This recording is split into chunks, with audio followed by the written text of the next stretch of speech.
I am live. Hello, everyone. How y'all be tonight? It is Tuesday Night Raw, and I am Dr. Andi Harper. I am a doctor of chiropractic and a certified animal chiropractor. I have specialized in canine chiropractic for the last 20 years. Just shy of 20 years. Blows my mind. And I am here to answer your questions. Howdy, Ashley. Thanks for joining us. Miss Neely's here too. Hi there. So Neely was covering for me the last 2 weeks, so I hope you all enjoyed her lives. I've heard some great feedback that she did an awesome job. And hope you all learned something new from Neely. So yes, I'm here to answer any of your questions. We've got about an hour tonight. Raw feeding your dogs, chiropractic. See, Ashley says Neely was awesome, even if she does have quirky. Aw, but she's got the ones with the tails. Those are better, right? I'm kidding, everybody. I'm kidding. She has delightful little corgis. But if you have any other questions about what I do with my animals, I have lots of anecdotes and what I've learned from my clients over the last 20 years, which is probably where most of my information came from, is I learned from my clients over so many years. Hi, Jessica. Jessica says hi to Neely too. Welcome, welcome. So anybody have anything to start off the evening? Let me get this quieter anyway. There we go. Okay. Thank you, Kyle. All right. Let's see. Let me see. Anything interesting this week with clients? Because that's always kind of fun too. Hi, Miss Keisha. Everyone's hopping on. So awesome. And can everybody hear me? And do I look okay? You know what I mean? Lighting wise and stuff. I know I still need to lighten up on those lamps back there. I know it's on the list, you know, that continual list of everything. Loud and clear. Thank you. Can hear you. Look, okay, awesome. Thank you, everybody. So I had a fun consult. I'm just going to start with a story. You can interrupt, throw your questions up, whatever. This is definitely more chiropractic. And it was kind of an acquaintance that I've known over the years in and out. She actually lives in a different state, so I don't get my hands on this dog, which is actually difficult for me. I'm like, the talking about chiropractic care and doing those consults, I'm like, I just want to get my hands on the animal. And I can tell you a lot more from there. But what we learned in chiropractic school was the diagnosis is really in the history, like asking the questions. And I think that art with conventional medicine and conventional veterinary medicine is long gone. There's not as many questions. And so when I get on the consult, I love to say the devil's in the details. And I ask a lot of questions. And I try to get the timeline really nailed down and, really, get all the information from the owners and everything. So I had this fun little consult with this gal and her little dog who was a Shih Tzu, and she's 6 years old. And she could pan the camera over and I could see just how uncomfortable this dog was. But she started out with the history of these seizures, and just a couple other questions in, it's like none of this what we got going on here, this uncomfortableness, this I can't lay down, this I won't do stairs, I won't go up or down the stairs, which tells me there's a global issue going on. If you can't go up the stairs, it's in the rear. If they can't go down the stairs, it's in the front. And can't meaning they don't want to because it hurts or so on and so forth. And she actually wanted to know if it was time for the dog to pass. She didn't know if she wanted to go because, of course, they recommended a neurologist. She didn't know if she wanted to go there. But what I basically did was basically explain why the vet did what they did, and that she actually, with what was going on with her, needed to change the meds. And I told her, make that appointment with the neurologist, make the appointment for the MRI, get on the books. And then we needed to see what the change in meds would do. Because when they went in, they got carprofen and gabapentin, which is very, very common, right? Carprofen is an NSAID, so a non-steroidal, and the gabapentin is a pain med that crosses the blood-brain barrier and actually plays around in the brain.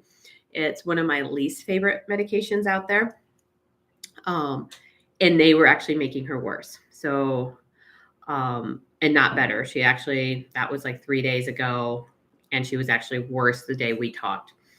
And I'm like, well, before we decide we need to put the dog down, take her back off the meds, if anything. But I told her to go back and talk to the vet, and that she needed a steroid.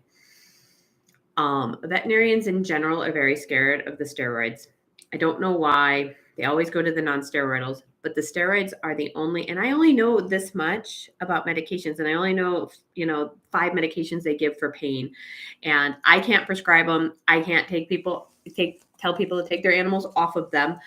But anecdotally, and what I see and what I know about steroids is they're the only ones that work for inflammation in the spinal column. So if you have a disc, you think you have some kind of spinal involvement, you need to ask for steroids. And I've gone one step further after doing this for 20 years. If you are suspecting neck pain of any kind in your animal, go straight to the steroids. Because once you start the non-steroidals, you have to go off the non-steroidals for, it depends on your vet's comfort level, 2 to 4 days. And then your animal has to be in pain before you can start the steroids. So if you're suspecting neck pain, just start with the steroids. Ask your vet for the steroids. Educate yourself on what meds do what. Because most people take these pills and walk out and they don't even know what they do or why they're taking them. And so I got an update. They started the steroids. So she's still having a rough time. I actually, just from talking, like my hands, I haven't really seen this dog move. My hands aren't in the animal, but just by talking, I think she actually has an upper cervical lesion because she's knuckling in the front and she's weak in the rear. And when you have all 4 limbs involved, you have a brain thing, a brain stem thing, or an upper cervical, like a disc issue at C1, C2.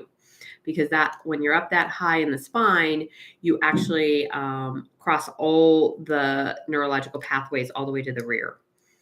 And at age 6, they may want to consider surgery. If the steroids work, we also did talk about doing that conservatively and finding a chiropractor by her.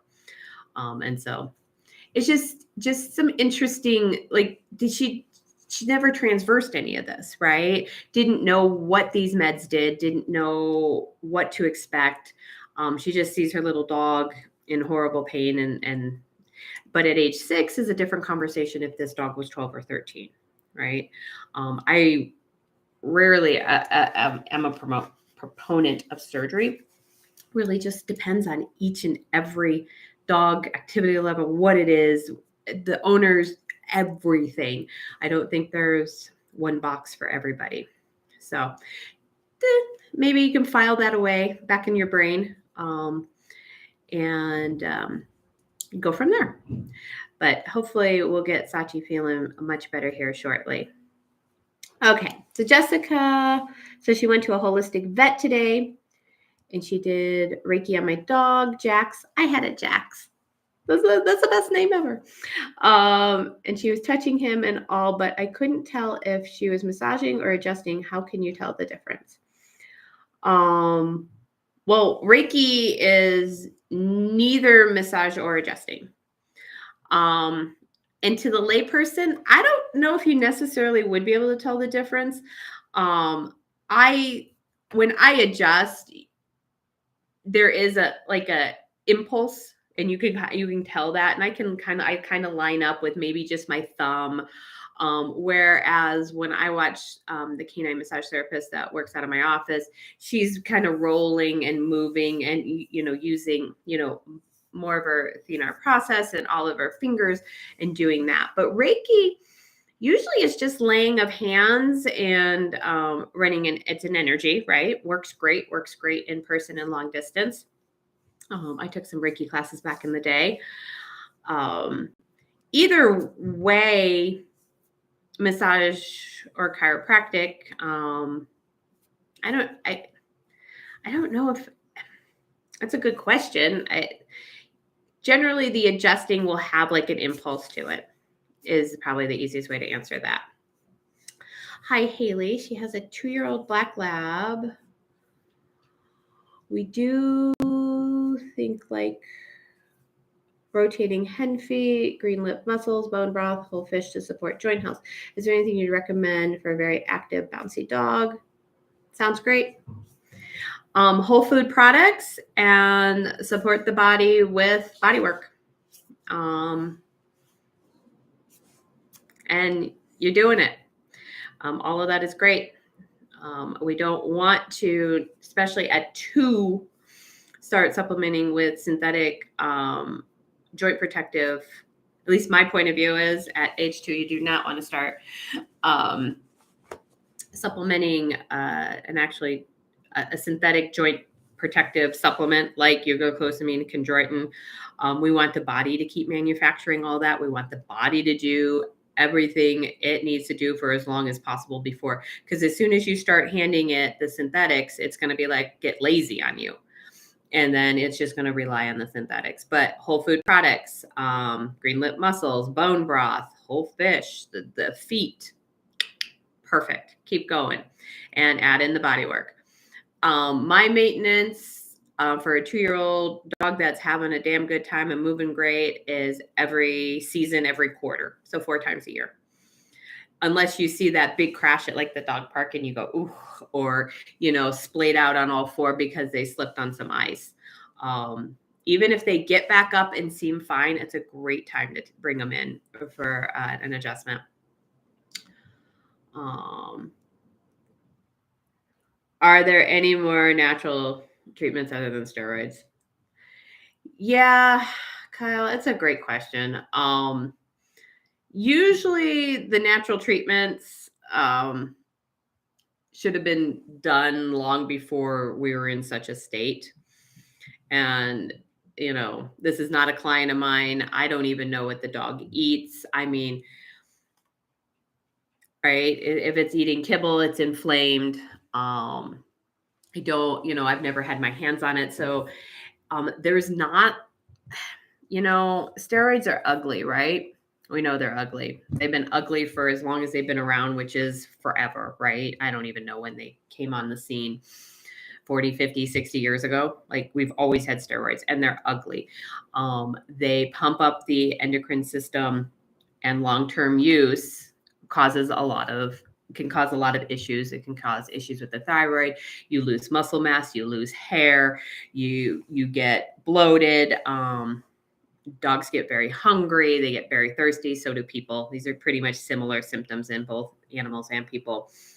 But what I like about steroids is they bloody work, and they work fast.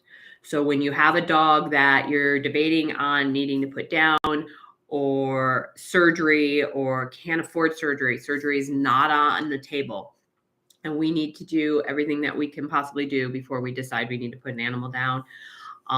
Steroids work fast. Even if it's not that dire straits, right?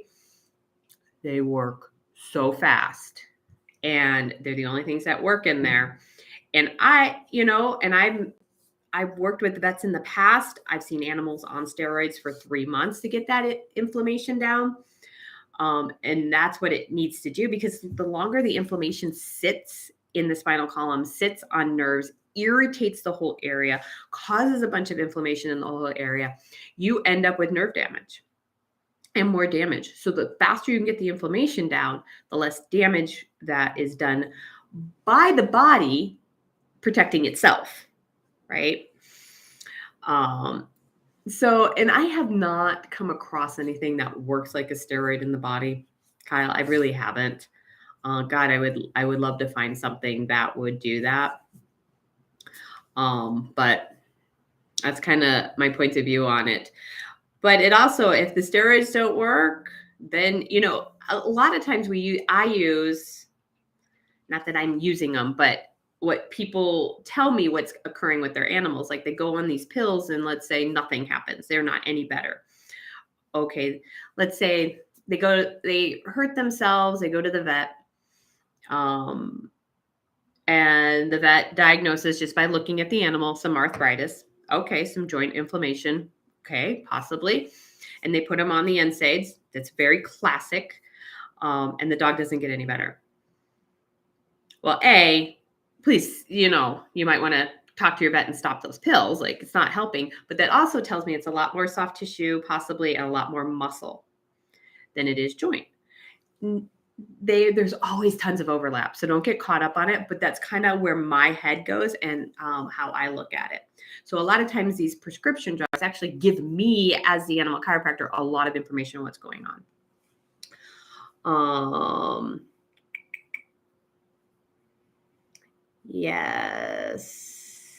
Yes, massage is a more manipulation of the tissue or the limbs. Absolutely. But if you're looking at it with what their hands are doing, I don't know if there's a big difference in how it looks. Reiki is an energy flow. Yeah, it does not have to be hands-on. Ashley says, chiropractic adjusts the structure of the animal, which also moves the muscles. Massage loosens the muscles and hope to relax them and improve blood flow so that the body can adjust as needed. Yeah, I took the question differently. I mean, I can go into the difference between massage and chiropractic, but I just took the question as she didn't know what she was seeing going on. And if watching someone do something, can you tell the difference? But maybe I read the question wrong.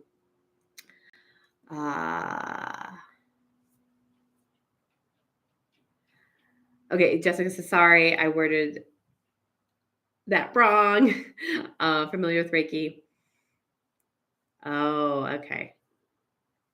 Yeah, the other thing she was doing, wasn't sure what the other thing she was doing. Yeah.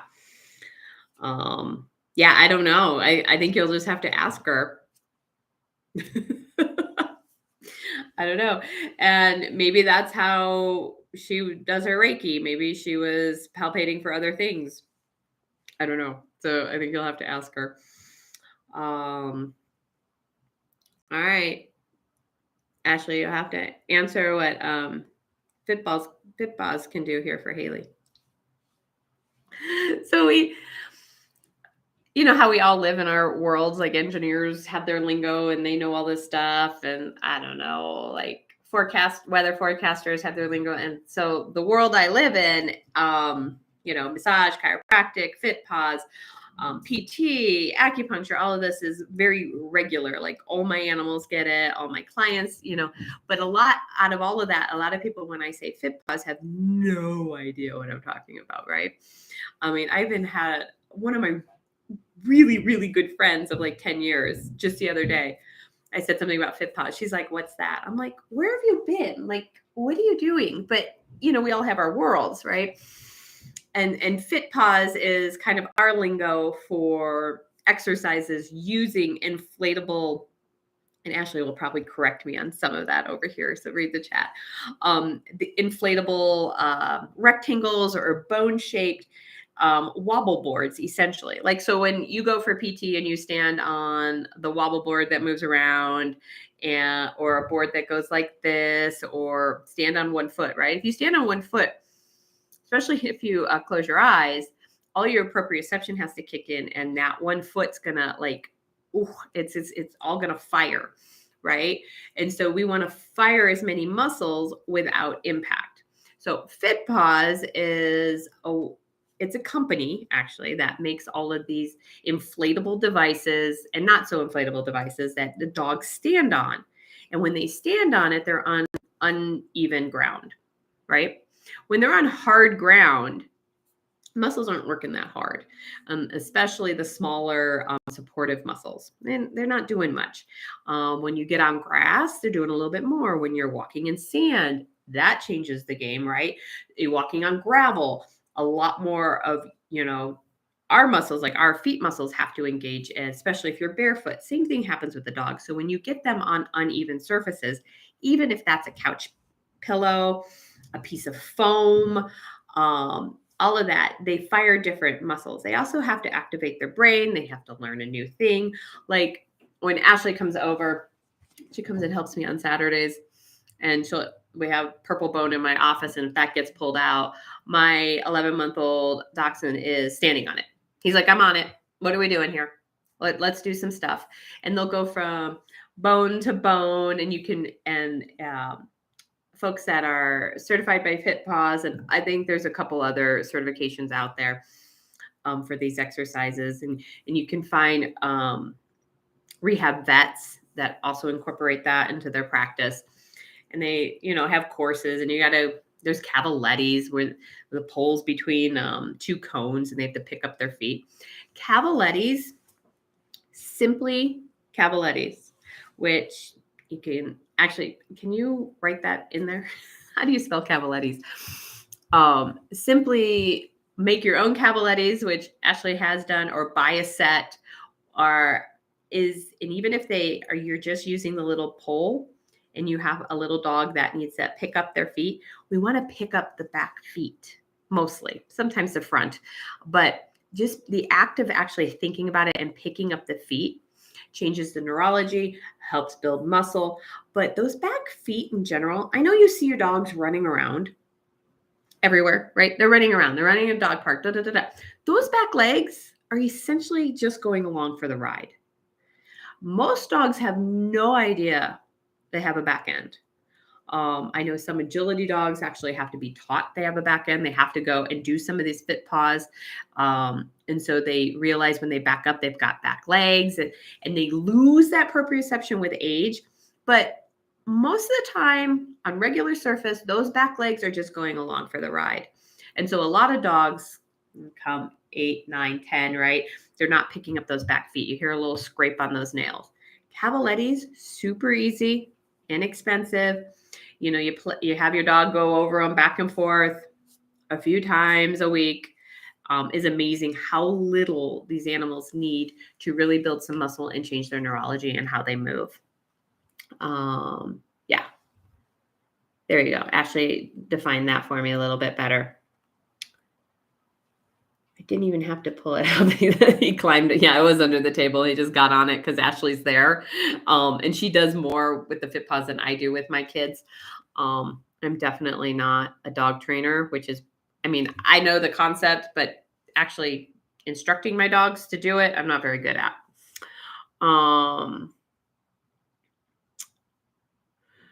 Kyle says, in the Raw Dog Food Truth podcast, you're really coming down nuts and nut butters. I agree that peanut butter needs to go in the trash, but if we were reading the labels, I really don't like nut butters, but don't feed peanut butter.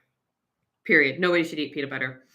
We're exposed to molds and mycotoxins so much more than we even realize. We do not need to be adding it to our bodies or our animals' bodies. The almond butter, if you need to use it for something, like to get a pill in them, that's fine. If it goes in a Kong, all right. But all those almonds are all pasteurized. So it's all dead food. And so I haven't looked into cashews. I just pretty much have tossed the nut butters. But that's just me with my animals. If almond butter is working for you and it's just straight up ground almonds, it's fine. But I get on people every day about the peanut butter. Just no peanut butter, even if it's natural. It's not that, it's how the peanuts are grown. It's the actual peanut that's the problem. It's not that you're doing Skippy and not natural, organic, whatever. It's how the peanuts are grown. I personally go more to, and it's pasteurized too, right? Like if I go to cream cheese, it's pasteurized. So just see where you land on that. but no peanut butter, folks. I know. Um, so Jax was on steroids for sterile meningitis. Um, okay, and his hair did thin. Yep. But the holistic vet prescribed Chinese herbs for the thyroid, and she thought maybe the steroids affect. Yeah. It does. The steroids are going to alter your entire endocrine system. But how long was he on it? And yeah, the Chinese herbs for the thyroid, fabulous. Yeah, I need a little support. That'd be great. Yeah, it's getting better. Yeah, it's yeah. Walnuts, pecans, Brazil nuts. Kyle, I really don't know. Honestly, I think walnuts were iffy for dogs. I hate pecans, so I don't have them in the house. I've never looked at them. I have no idea. And I don't know if dogs can have Brazil nuts. I know Brazil nuts have some really nice nutrition for us, so it's a possibility. Yeah, peanuts are beans. Yeah, that's what I thought. I thought they were legumes, right? Yeah. Yeah, even if they're raw almonds. Yeah, I found that out very recently. And I think it came out of California or something, but pretty much anything, all the almonds grown in the US are pasteurized. And it doesn't say anything on the bags. So I think you have to go like to Italy or something. You have to like spend a fortune on getting nuts that aren't pasteurized, almonds that are not pasteurized. Isn't that crazy? I don't even know why I came across that, but I was like, well, that kind of defeats the purpose, doesn't it? If it's all pasteurized. So, yeah, you'll have to look up the other nuts. I'm afraid I'm not well versed. Okay, yeah, pretty pictures of false advertising. Mm-hmm. So 4 months, and how old is Jax? Did you tell me? Did I miss that? Right. Okay, so they're also sprayed with Roundup. There you go. But okay, 2.5. Okay, cool. I'm honestly not familiar with sterile meningitis, honestly. Um, is that just another term for idiopathic? They just didn't know where it came from. I'm gonna look it up real quick.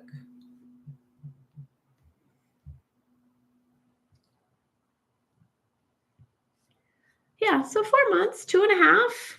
All right. So so now here we go. Let me see what we got here. Two main symptoms of aseptic meningitis, neck pain, yeah. High fever. Yeah. Immune mediated. This is coming up with aseptic. Is that another term for that?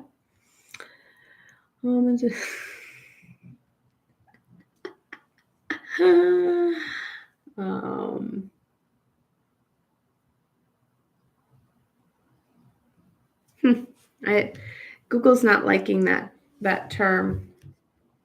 But meningitis is the meninges are inflamed, and they're the coverings around the spinal column. So it's a pretty big deal. And again, we have to go to steroids to reduce the inflammation in the spinal column.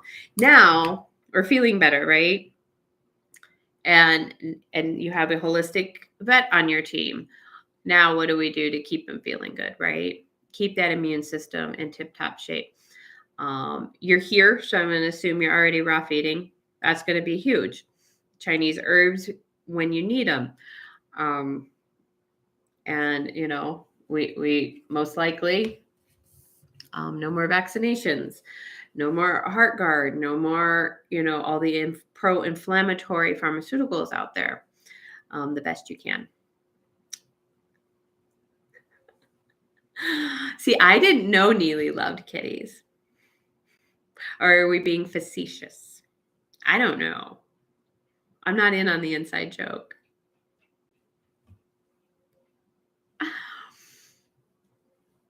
All right.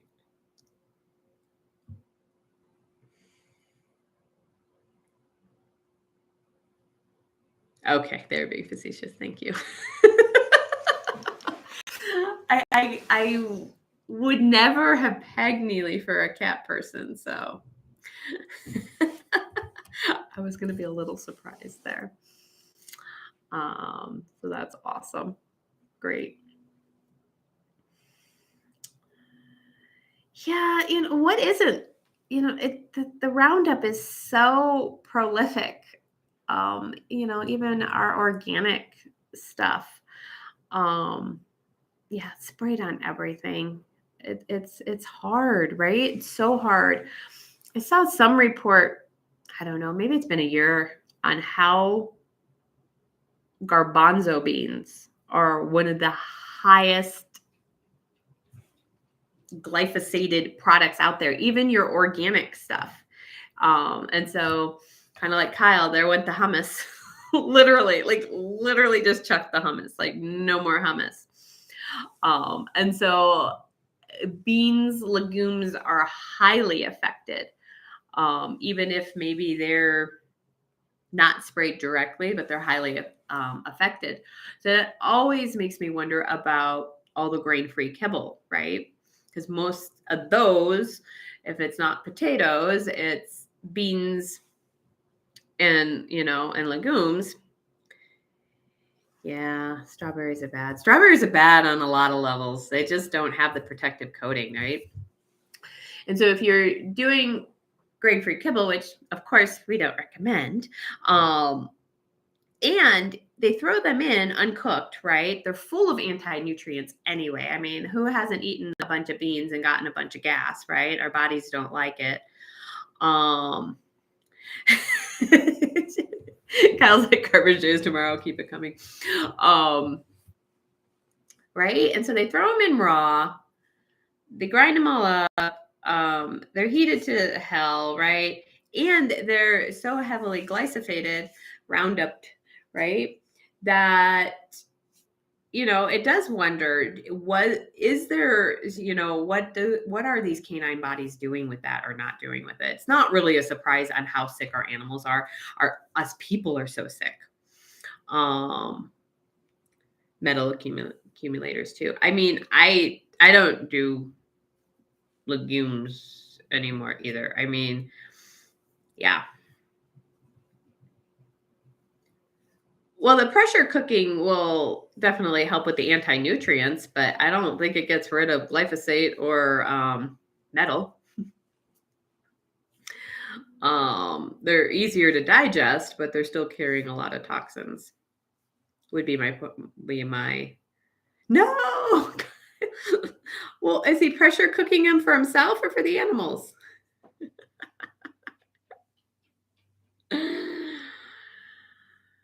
Yeah, that's just the lectins, right?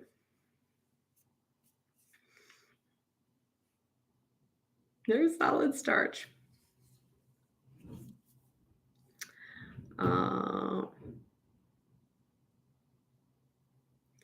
Ashley grew up where they grow the strawberries we buy. We weren't allowed outside for recess at school when they sprayed the fields, right?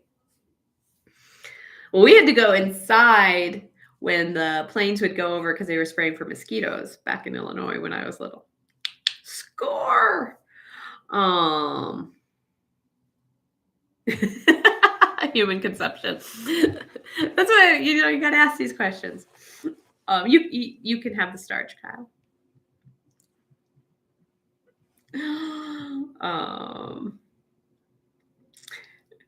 I was gonna go with chili. I'm like, oh, I haven't had chili in forever and ever.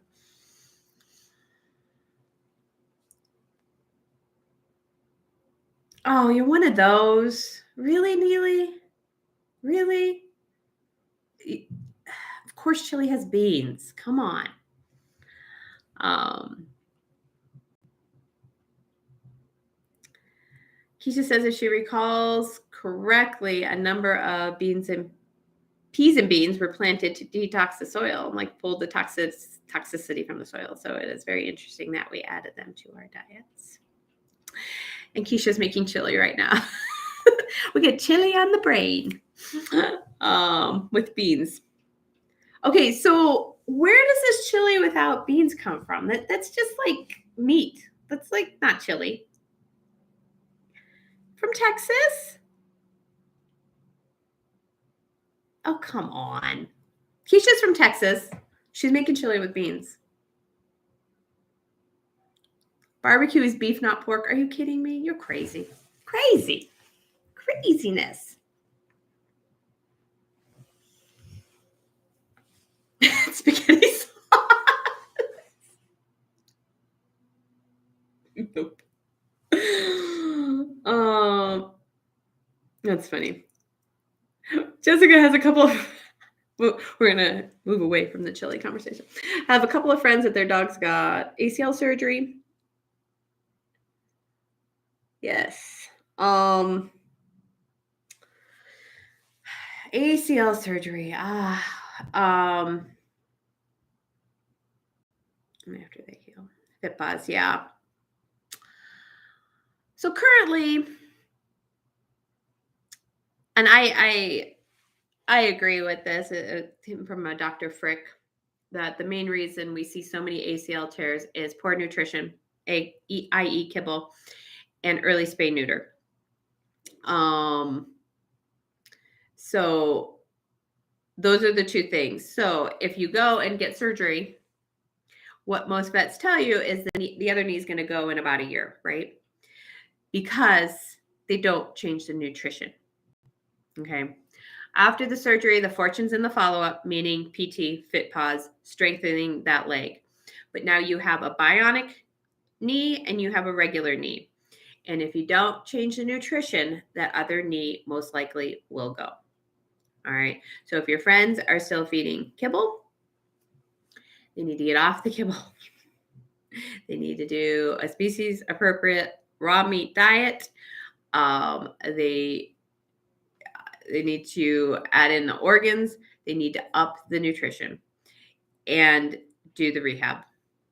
Do the fit pause, find a rehab vet, make sure that we're strengthening the surgical side and the non-surgical side. And then it depends on ACL surgery. There's different kinds of that. There's TPLO. There is extracapsular or tightrope. Personally, that's the only one I would ever even consider for my animals. And I don't know what I would choose until I'm in that situation with my animals, of how big, what age, all the factors that I consider. I would not do a TPLO.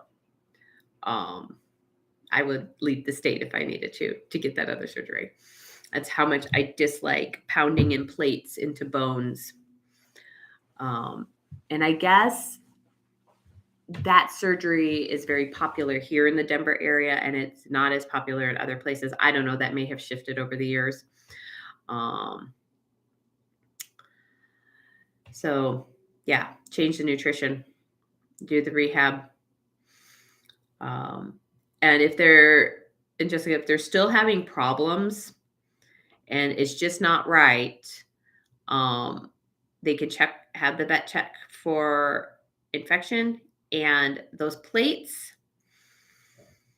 can cause, and I've had dogs have to have them removed because it causes a low grade reaction in the body, and they never quite heal up right until the plates come out.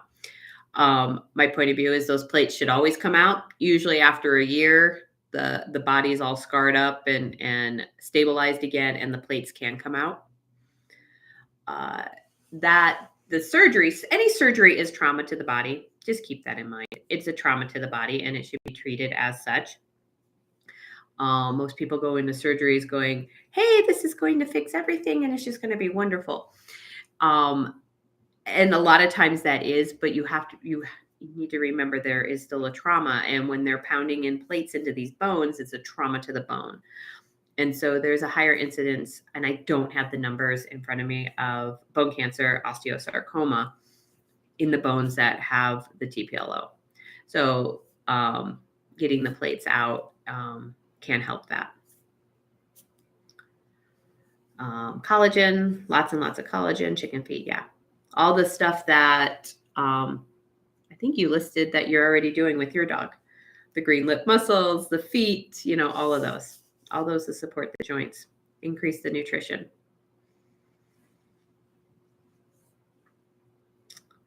What else?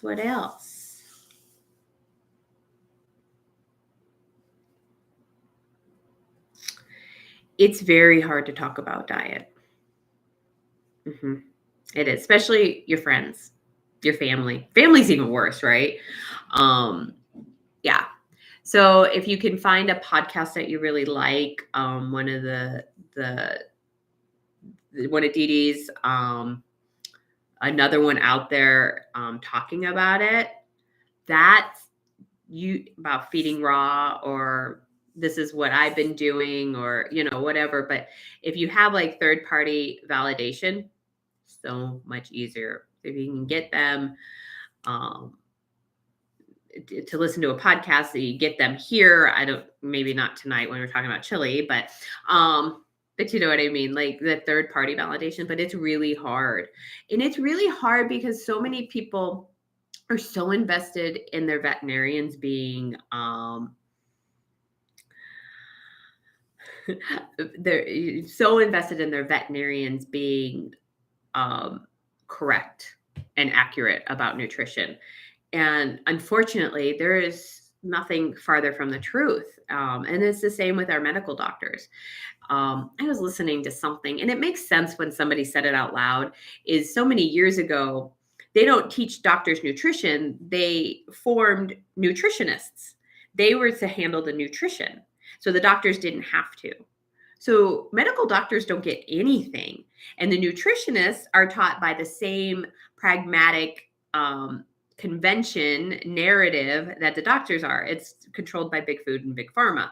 So they're not getting accurate information either. But the doctors aren't getting anything. Veterinarians aren't getting anything either.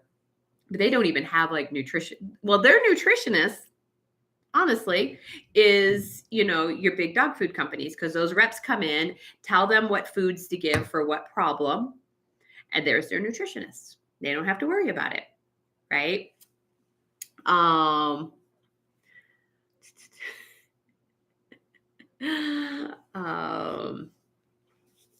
why we have animals. No kidding, right? A girl at work, her dog is scratching and getting ear infections and on all the shots and the meds. And my next step is literally yelling at her. Yeah, her dog is suffering and she doesn't. Yeah, it's hard, Jessica. I feel you.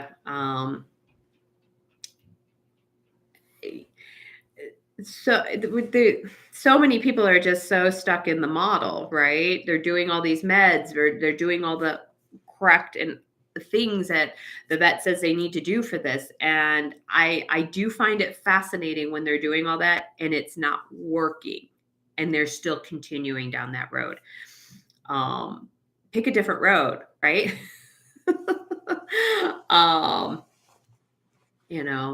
So yeah, it's hard. It's super hard. That you could present it as, what do you have to lose? Because this isn't working, right? That's neatly said. Then you ask, well, is it working? Right? Like, you've got nothing to lose here. This isn't working. Right?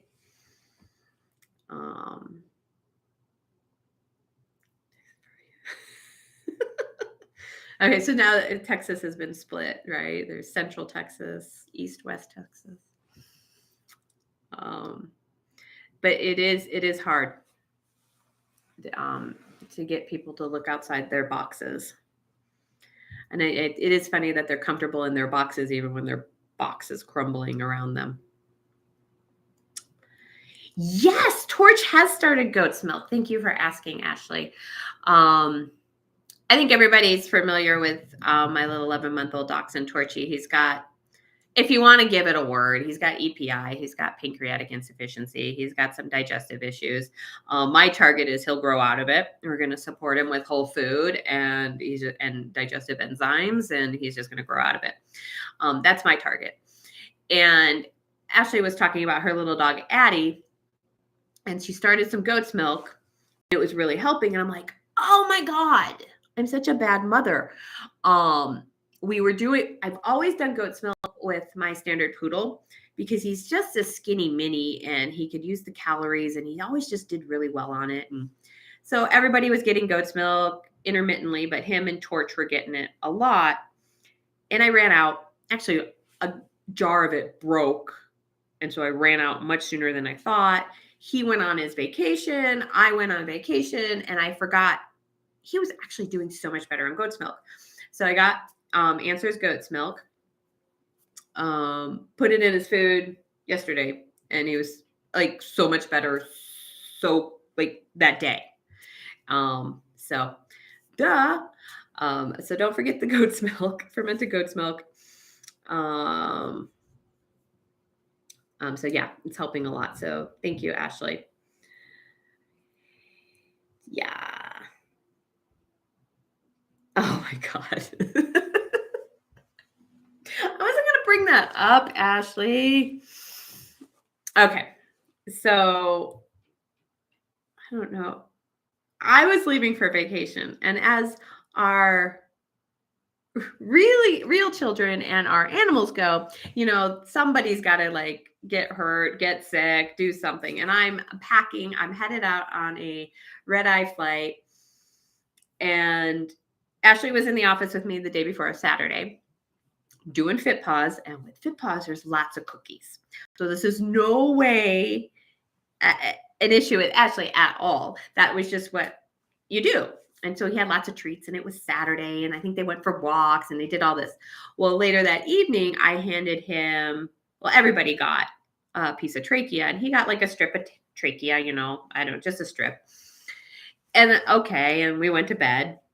I think he just had breakfast. I think we did OMAD that day. So one meal. And the next morning, a big glob of vomit that smelled terrible.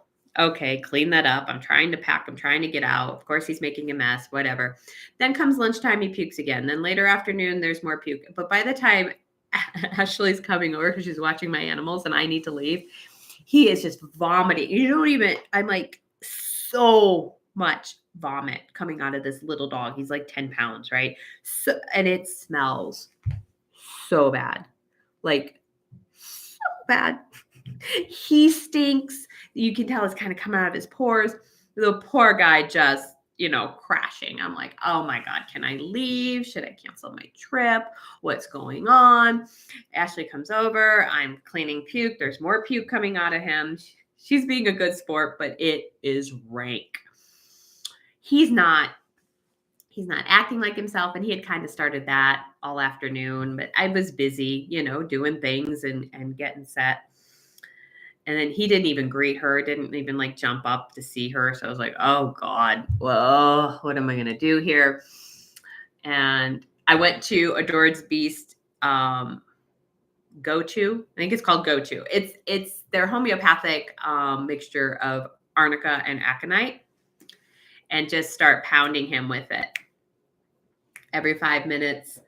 And within about 3 or 4 doses, he's running around again, and he's jumping up on Ashley's feet, and the vomiting had stopped. So that stuff and Torchy go together amazing. He responds to that like it's amazing. I can't even, Neely can actually probably tell you why he does, but that was what brought him out of his respiratory distress. We have no idea what caused that either. That was during the summer. Where I was getting ready to go to the ER, and he's like, can't breathe. It was the Go-To from Adored Beast that pulled him out of that, pulled him out of this. He had a little extra treats. So I went on my trip. He was good. He was still very stinky. I guess his poops were awful. His burps were terrible. Like, we're struggling a little bit with, I think the goat's milk is definitely helping. He gets, pancreatic enzymes on his food and we're working through it. No biggie. He had too many treats, I think, last week from a client, and treats as in, lamb lung. It was just lamb lung. And he started getting burpy and he started getting stinky again. And then I went to the go-to homeopathic, knocks it out. That little guy and that stuff, he loves it. If you don't have it in your cabinet for when you need it, get it. Yeah.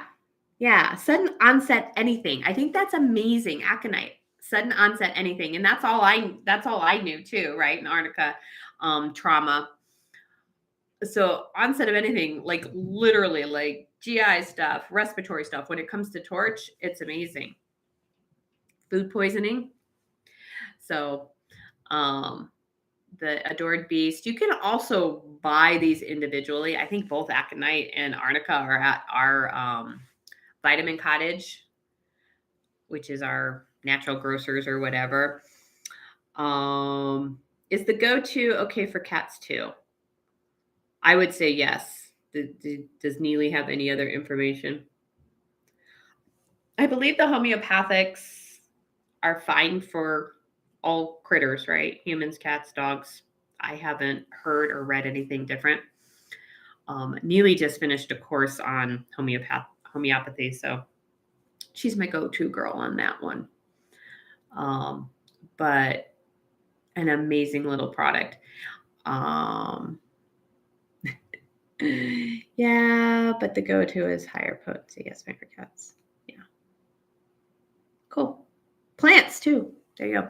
I like the delivery system because it comes in a little bottle and it's a liquid and you just squirt it on the gums and he just swallows it. So it's also super easy that way. The little balls are fine.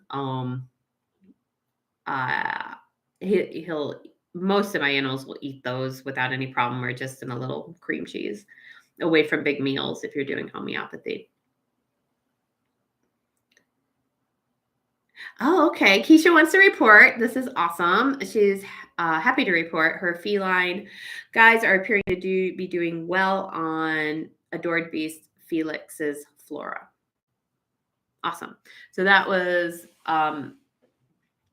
Adored Beast's new product, probiotic for cats. So cool.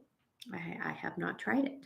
And so, Keisha, are you just sprinkling on the food and they're eating it? No problem? Because kitties. Oh, I should save the bottles. Oh, that's brilliant. Thank you, Neely.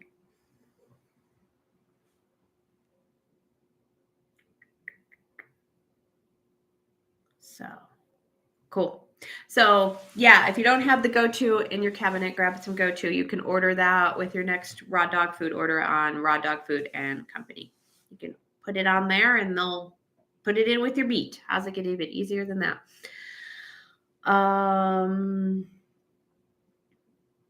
Yes, I do have to use much less than the recommended amount. Okay. Because kitties, there's you put anything on their food and they're like, ooh, so suspicious. Or I won't eat that now or whatever. But that's awesome. That's good. The jump for joints is fantastic too. I have that. I use that. I use that more in acute situations than I do on a regular basis, but I know it can be used on a regular basis. But if, Mo takes a digger or somebody does something, they usually get the jump for joints because it's going to work really fast. I don't know. And so that's why I like it. And then they always get Formula 303, which is one of my favorites. If anything is sore and yucky. Homeopathy is fine for any critter. Yeah, that's what I thought.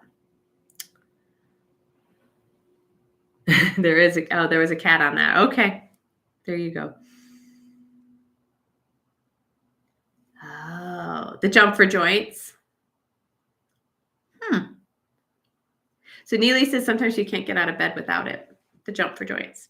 See, it's just homeopathy. It's fine, like for all the critters. That's one of the glorious things about homeopathy. Okay. Cool. Yeah. So maybe I should use jump for joints even more than I do.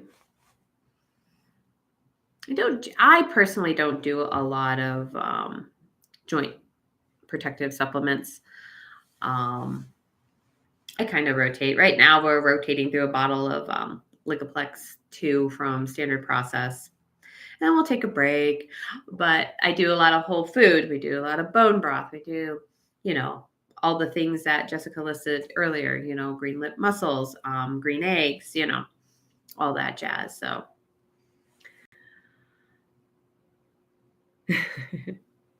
so yeah, homeopathy is fantabulous.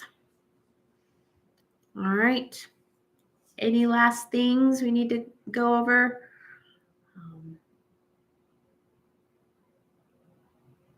Anything we should never feed our animals or ourselves again?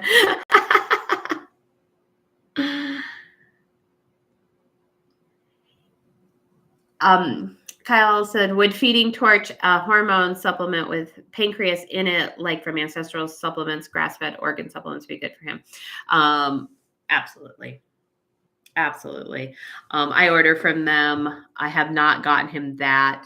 His breeder got him an actual, oh gosh, what's the word? This is where late in the evening I start to like, pancreatin.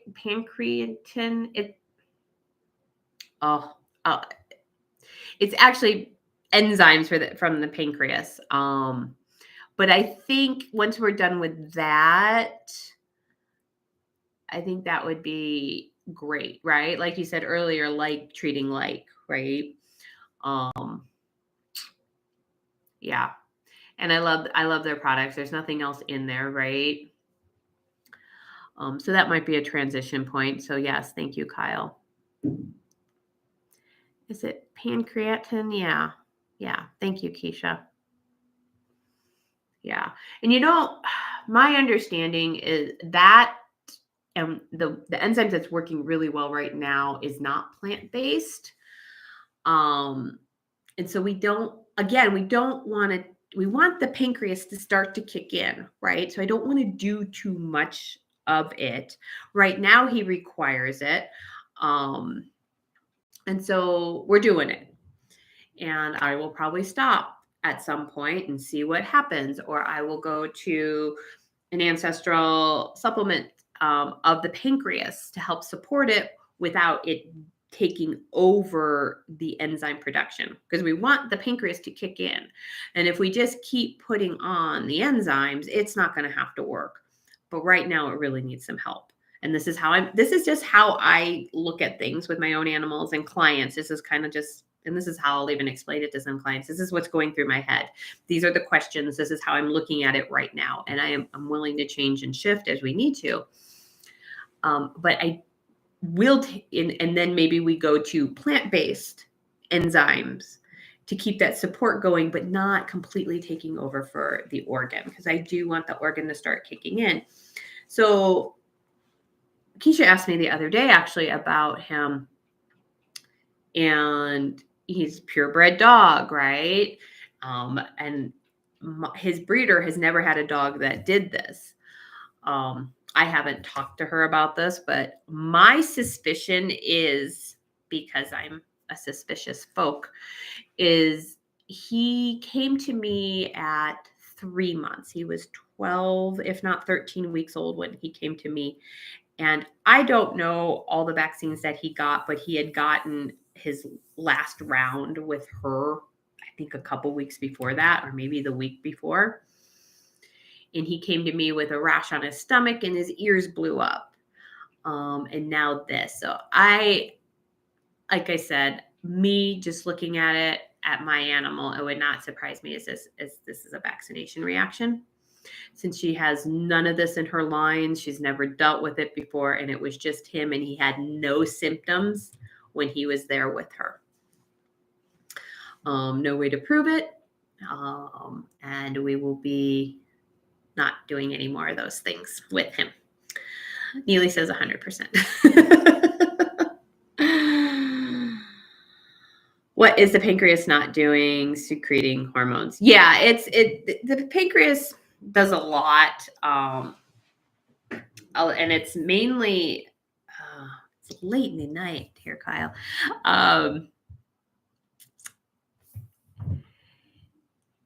Is it the amylase? No, the amylase is the lipase is for fat, protease for the protein, amylase for the sugar.